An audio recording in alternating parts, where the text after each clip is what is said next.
Allah berfirman menerangkan perangai orang Yahudi, afatu'minuna bi ba'dil kitab wa takfuruna bi ba'd. Apakah kamu beriman dengan sebagian kitab dan mengkafiri sebagiannya? Kedua, orang kaum muslimin jika menolak sebagian Al-Quran, dosanya lebih parah daripada syaitan. Dalilnya apa ini? Ini bahaya ini. Dalilnya, tahukah kaum muslimin, dalam surat Al-Baqarah Allah berfirman, wa idh qulna lil malaikati isjudu li adama fasajadu illa iblisa aba wastakbara wa kana minal kafirin. Ketika kami perintahkan malaikat untuk sujud kepada Adam, fasajadu, sujud malaikat, illa iblisa, kecuali iblis, aba, dia enggan, wastakbara, dia takabur, dia lebih merasa pintar daripada Allah. Wah, ini nggak layak ini. Wa kana minal kafirin, dengan keengganannya, dengan ketakaburannya, tidak mau melaksanakan perintah Allah, kafirlah dia.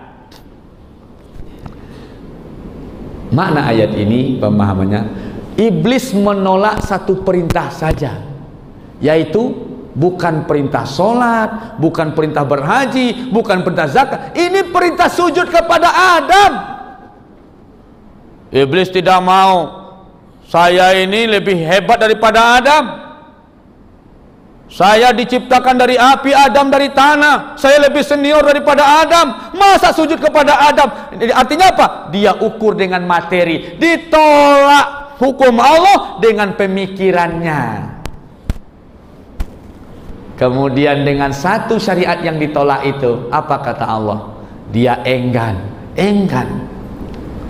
Takabur dia merasa lebih pintar daripada Allah.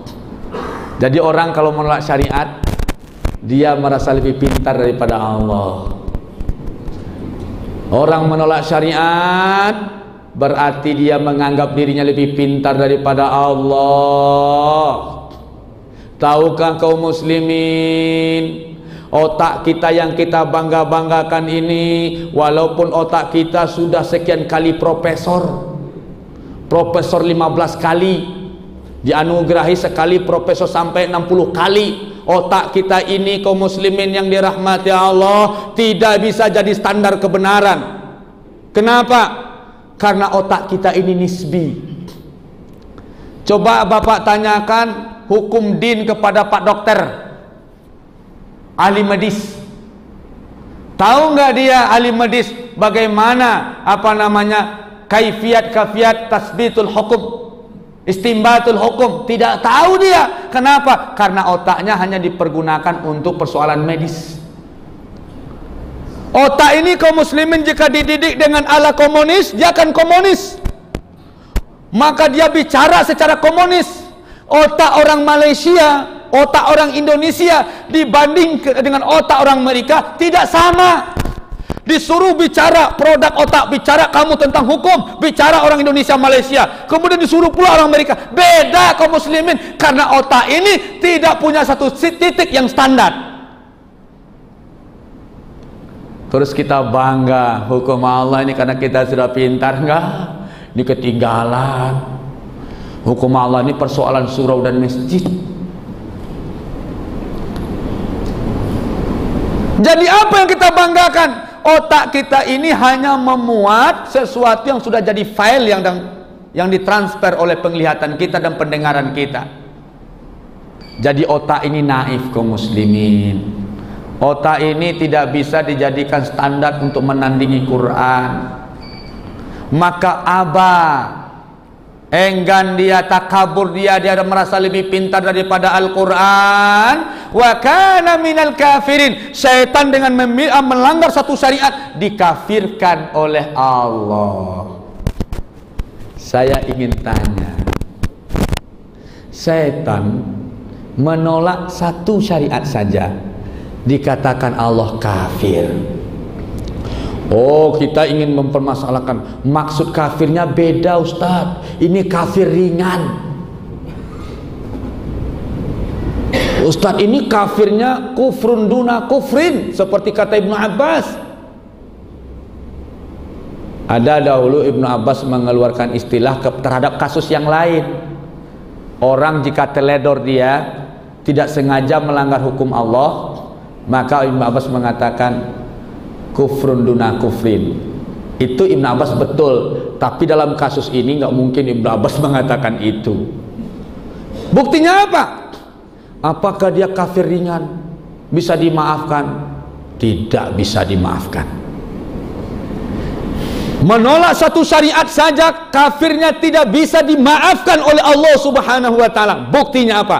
Ketika berdasarkan kasus itu, kes itu, dia menolak satu syariat untuk sujud kepada Adam, dihukum kafir oleh Allah, dikeluarkan dari sorga. Dikeluarkan dari sorga. Allah mengeluarkan dari sorga. Ini bukti, ini kafir, benar-benar kafir ini. Satu syariat dilanggar, yang sudah ada dalam sorga dikeluarkan. Ini orang menolak sekian banyak syariat hukum Allah, ditolaknya, ingin masuk surga. Ya Allah, masukkan saya ke dalam surga ya Allah. Ya Allah, Allahumma srif anna adab jahannam inna adabaha kana gharama. Ya Allah, jauhkan kami dari azab neraka jahanam. Sesungguhnya azab neraka jahanam itu gharama, sangat dahsyat ya Allah. Tapi dia menolak syariat. Kira-kira kalau setan tadi, iblis tadi dengan menolak satu syariat, tidak apa yang sudah dalam surga ini, yang sudah dalam surga dikeluarkan, dilaknat sampai hari kiamat, dikutuk dan ditetapkan sebagai penghuni neraka, hanya menolak satu syariat saja. Ini menolak ratusan syariat. Apa hukumnya kira-kira? Kaum muslimin yang dirahmati Allah, jadi jangan main-main ini. Tauhid uluhiyah. Kenapa ditetapkan dalam neraka? Kenapa dikeluarkan dalam surga? Karena syariat itu bukan persoalan sosial politik, tapi itu persoalan akidah. Persoalan tauhid dan tidak bertauhidnya seseorang. Tauhid ini syarat pertama untuk masuk surga. Jadi melaksanakan perintah Allah, yaitu adalah tauhidul ibadah. Itu tauhid uluhiyah. Jadi syaitan dia melanggar, tidak bertauhid secara uluhiyah, batal tauhid uluhiyahnya. Ulama sepakat mengatakan tauhid rububiyah tanpa uluhiyah batal. Meyakini Allah dengan keyakinan tapi tidak mau menerapkan hukum Allah secara nyata, hukumnya batal tauhid kedua-duanya. Tahukah kaum muslimin sebatas apa, mana kualitas kekafiran syaitan sampai dia diusir dari surga? Kita masih ragu juga ini, belum lagi sebelum percaya tuh Ustaz. Oke.